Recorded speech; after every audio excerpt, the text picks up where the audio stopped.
we can learn about nonprofit collaboration. Hi, I'm Bill Stanczykiewicz. This is the first day from the Fundraising School, and I'm joined today by Muhsin Hassan. He is Managing Director at Lever for Change, and he advised a path-breaking research study on collaboration. And Muhsin, thanks so much for being with us on the Fundraising School's podcast.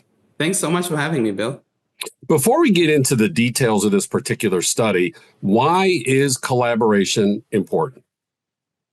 Thank you so much. For us at Lever for Change, we are really in the space of trying to do philanthropy differently, trying different approaches to really ensure we can be creative. We're tackling very complex challenges in philanthropy through innovation. And one way of doing that is collaboration. One thing that we've learned is when we bring different donors together, different stakeholders, even the change makers that are tackling these issues on the ground, you just have better ideas. You have better experiences coming together and really resulting in more, well thought out issues and solutions to some of these challenges. So that's where we see collaboration playing a key role in philanthropy.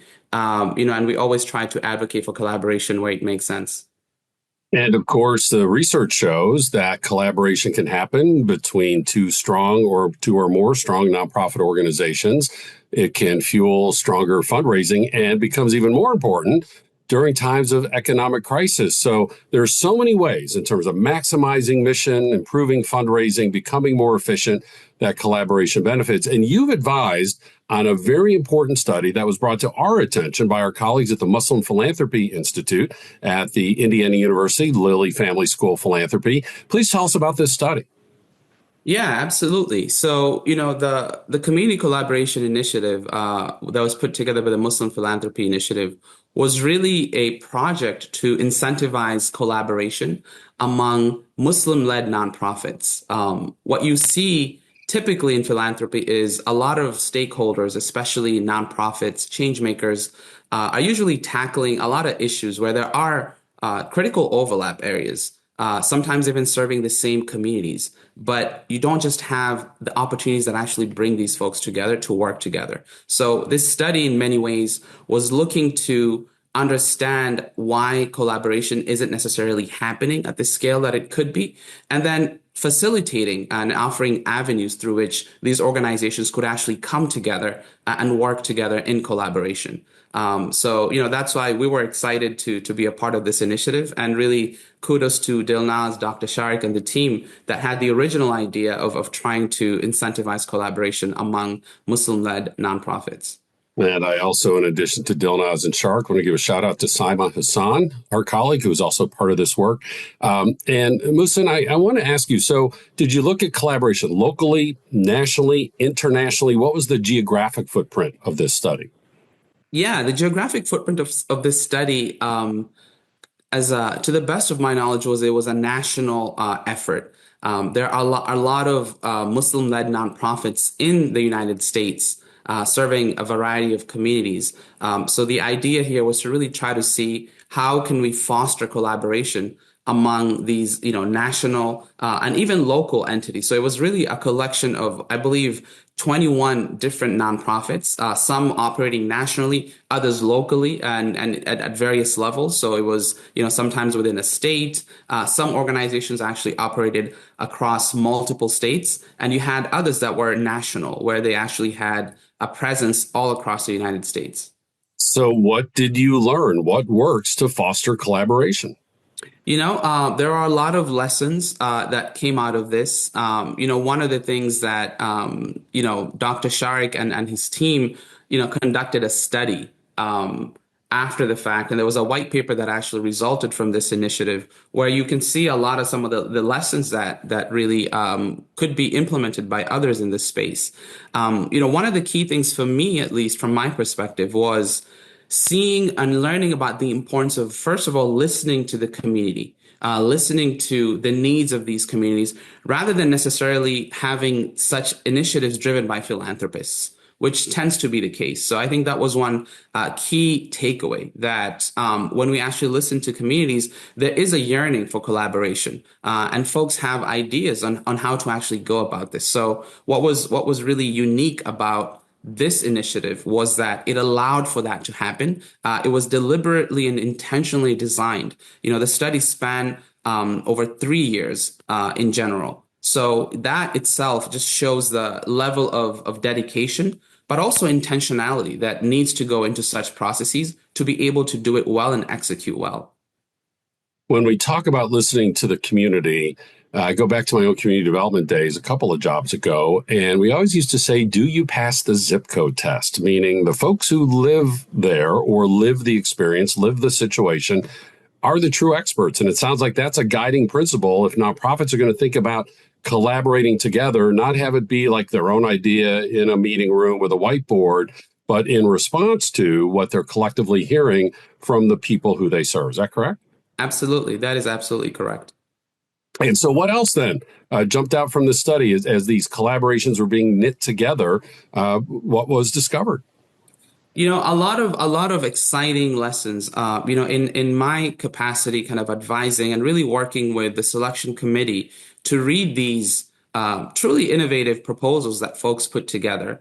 One thing that really came to light was the fact that a lot of these organizations had equity centered into their approaches. And one of the things that also was not really surprising, but great to see was the diversity across these organizations' work and the communities that they were serving. A lot of the Muslim kind of focused nonprofits, even the Muslim communities within that community itself, just showcases and kind of holds a lot of diversity in terms of racial diversity, in terms of gender diversity, but also issue area diversity. So a lot of these 21 organizations were really hitting some of the more critical aspects of social impact. There were organizations focused on health, on education, on helping new Americans kind of acclimate to life in the United States, thinking through civic engagement, advocacy. So it was great to kind of see these organizations that,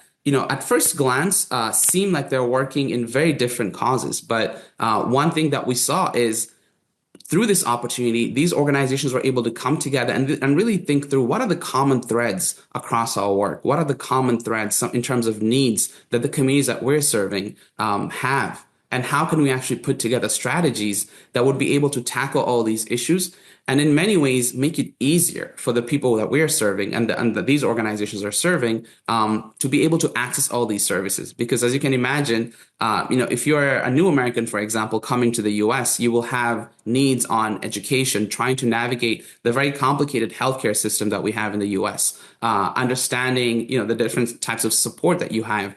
So thinking through that component, for example, and saying, how can we build something that could be maybe a one-stop shop for, a new American, rather than having, to deal with 15 or 10 different organizations, right? So I think those are some of the things that came to light that was really beautiful to see, and kind of just understanding and really, again, allowing the space for these organizations to think critically around these issues and come up with truly innovative solutions to them. Muhsin, early in our conversation, we talked about the importance of listening to community, and there you just mentioned and expanded upon equity. Am I understanding you correctly that in this context, equity was equity amongst the partners, the collaborating nonprofits? Is that correct?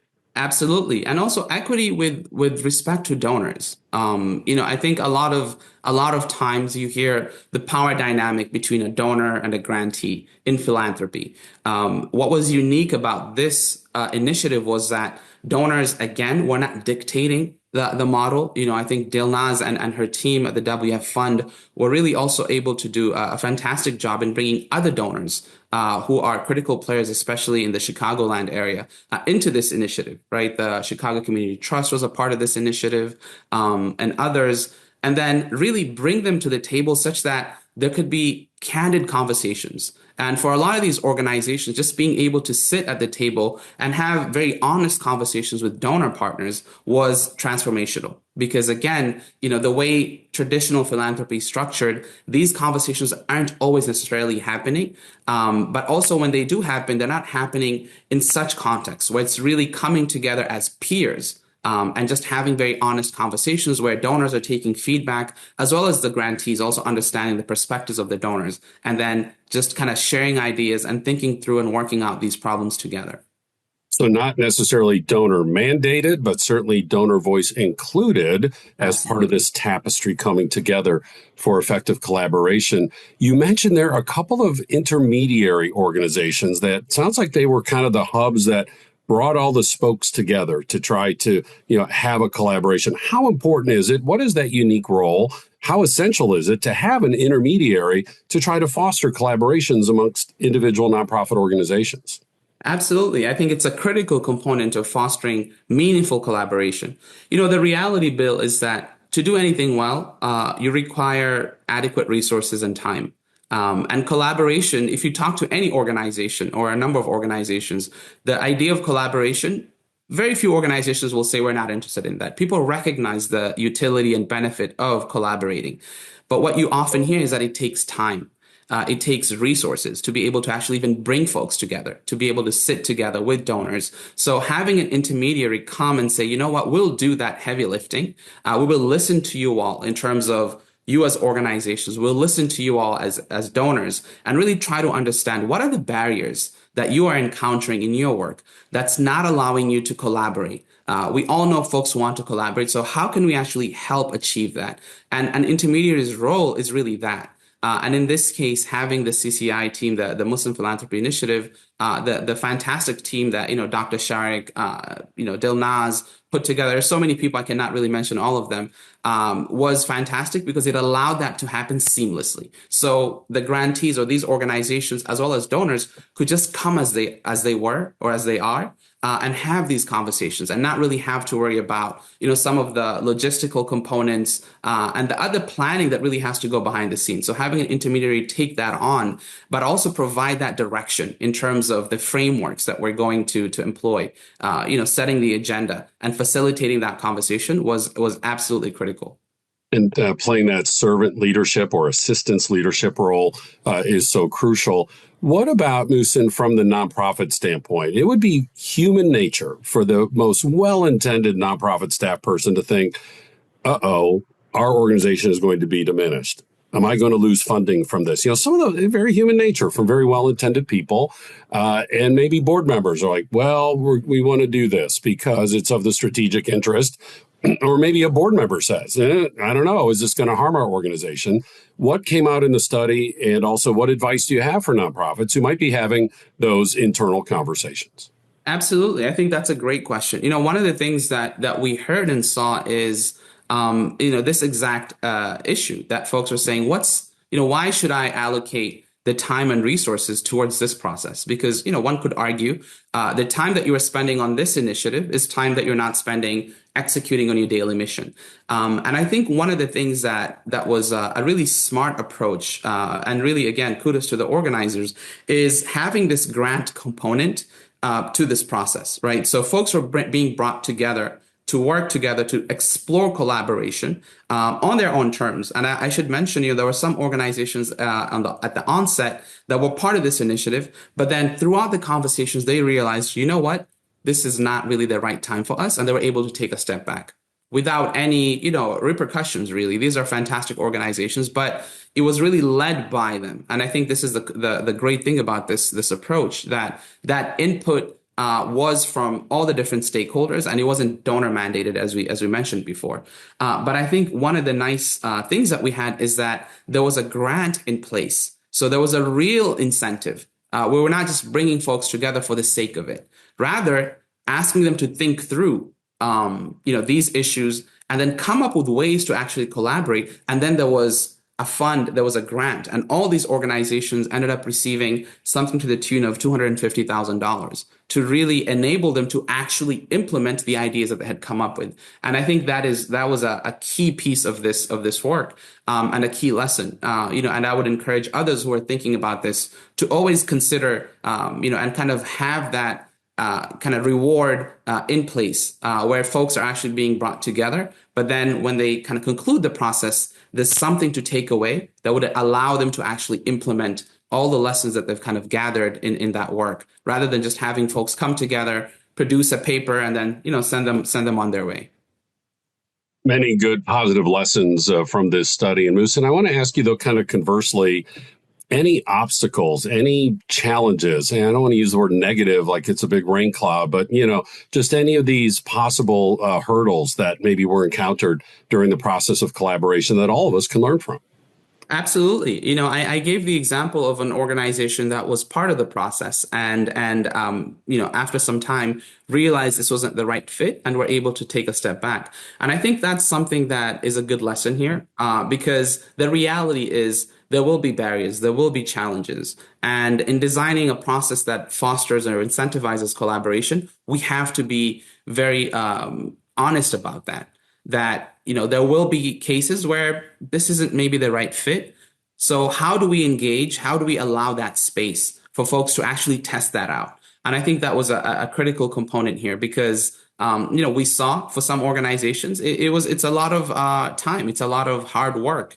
So those are some of the challenges that I saw. And sometimes it is not maybe natural for some folks to necessarily think about working with other organizations, right? We really had to not really force folks, but maybe nudge them to think outside the box, because sometimes folks might say, I'm working squarely in the health access space. Maybe this organization that's working in advocacy has very little to do with me, but really that's not the case.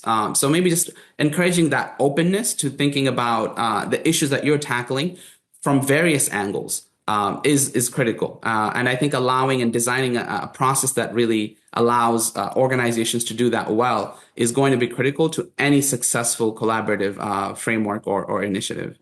And I'm inferring from your wonderful description of that collaborative journey that this takes time. This isn't going to happen overnight.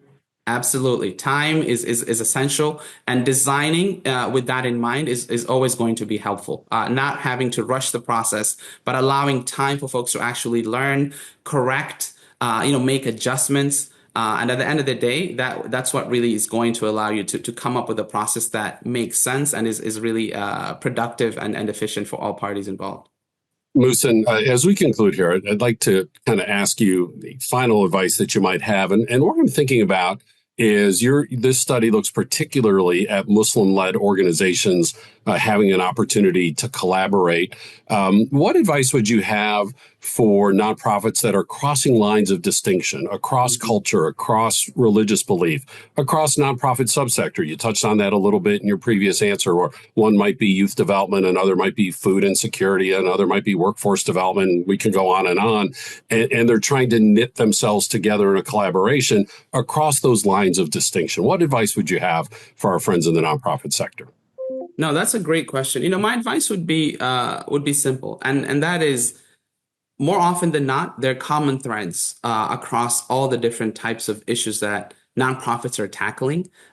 Even if you don't necessarily have immediate areas of overlap, in terms of working with communities, in terms of navigating donor networks, all these organizations have lessons, wonderful lessons for you as a nonprofit. So regardless of what you're actually working in, regardless of the lane that you're focused on and kind of, that really is what you're doing, there's always lessons, there's always benefits to just collaborating and hearing and learning from others who might have been maybe in the nonprofit space for longer than you have been, maybe tackling completely different issues. But that is one thing that I would say is very helpful, and just kind of having spaces. So for any nonprofit that is invited to or has an opportunity to engage other organizations in a collaborative framework, I think more often than not, you're going to leave with benefits. You're going to leave with key lessons that are going to help inform how you're working and also strengthen your expertise in terms of just knowledge of the nonprofit sector, if not actually identifying areas of collaboration. So, that would be my advice, that, this is something that we have seen has worked well, both within the Muslim Philanthropy Initiative, but also in my own work at Lever for Change. Whenever we create opportunities for folks, nonprofits, to come together and work together, most of the time, very rarely have we actually heard negative feedback and people saying this was completely a waste of time. Rather, it's always been very helpful and sometimes very surprised. Even nonprofits who come into these types of spaces with some skepticism usually leave saying, you know what? we were skeptical at first, but this was tremendous for us. So many learnings, so many connections that we made that are, we can see now clearly will be instrumental in helping us be a better, more efficient, more productive organization and in terms of working and serving communities. Muhsin, what is the name of the study and where can our audience find that? The name of the study, the white paper is, the Muslim Philanthropy Initiative, the Community Collaborative Initiative has published the paper, I believe, on the Lilly School of the Indiana University Lilly School of Philanthropy. They have a website there. The white paper is titled, let me see if I can remember this. It is titled Collaboration in the U.S. Muslim Nonprofit Sector. And it's lessons from the Community Collaborative Initiative. Again, this is published on the Muslim Philanthropy Initiative page at the Lilly Family School of Philanthropy. Muhsin Hassan is Managing Director of Lever for Change, giving us wonderful insights about collaboration. And Muhsin, thank you so much for your insights and your advice here on the Fundraising Schools podcast. Thank you so much. Thank you so much, Bill. And that website is go.iu.edu, and look for the Muslim Philanthropy Initiative, and you'll find this study free of charge. And again, while the study looks specifically at Muslim-led nonprofit organizations, there are broader learnings that all of us can apply as we see collaborations. And again, the community can benefit. Our nonprofit can benefit. The beneficiaries of our programs can benefit. Our fundraising can strengthen as well. Many good advantages to seeking the right collaborations in the right ways. And of course, these are some of the things we teach in our 27 public courses, leading to 5 different certificates at the Fundraising School. We're in 10 U.S. cities and, of course, around the world online. And that's available both recorded and live in the online modality. We have custom training. We can knit our curriculum together in different ways based on your unique needs and bring that directly to you. We have quarterly webinars, these weekly podcasts, and of course, all of our knowledge is gathered in our textbook, Achieving Excellence in Fundraising, the book now in its 5th edition. Again, that website, go.iu.edu, and then a /TFRS for the Fundraising School. I'm grateful to our guest today, Muhsin Hassan from Lever for Change. Our producers today are the Emmy Award winner, Mike Anthony, and Jennifer Boffman, CFRM. I'm Bill Stanczykiewicz. Now you are now more fully informed on this first day from the Fundraising School.